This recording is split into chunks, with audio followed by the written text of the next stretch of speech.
السلام علیکم ناظرین، آج میں آپ کے سامنے لے کے آیا ہوں اپنا آخری سبق۔ میرا قرآن مکمل ہوا تھا 21 جنوری 2020 کے دن۔ میں نے بڑی کوشش کی کہ میں آپ کے پاس آؤں، تو مجھے وقت نہیں ملا کہ آپ کے سامنے میں آخری سبق لے کے آؤں۔ تو آج مجھے وقت ملا تو میں اپنا وقت نکال کے آپ کے سامنے اپنا آخری سبق لے کے آیا ہوں۔ تو میں آپ کو اپنا آخری سبق اور جس سبق سے پہلا پارا شروع ہوتا ہے وہ سبق سناؤں گا۔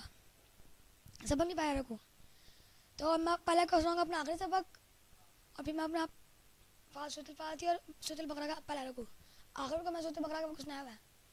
تو میں شروع کرتا ہوں اپنا تلاوت۔ اعوذ باللہ من الشیطان الرجیم، بسم اللہ الرحمن الرحیم۔ صبغة الله ومن أحسن من الله صبغة ونحن له عابدون۔ قل أتحاجوننا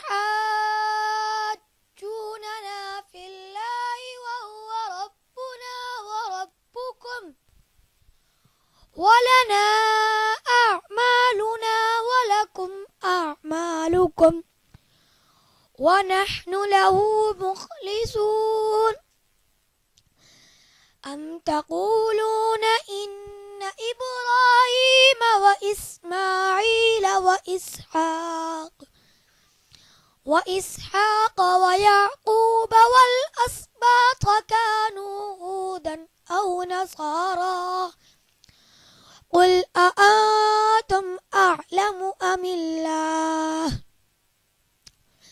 ومن أظلم ممن كتم شهادة عنده من الله وما الله بغافل عما تعملون۔ تلك أمة قد خلت لها ما كسبت ولكم ما كسبتم ولا تسألون عما كانوا يعملون۔ صدق اللہ العظیم۔ جی ناظرین، یہ تھا میرا قرآن پاک کا آخری سبق جو میں نے آپ کو سنا دیا۔ اب میں سناؤں گا آپ کو اپنا قرآن پاک کا پہلا سبق اور قرآن کا پہلا رکوع اگلی ویڈیو میں سناؤں گا۔ آج کے لیے اللہ حافظ۔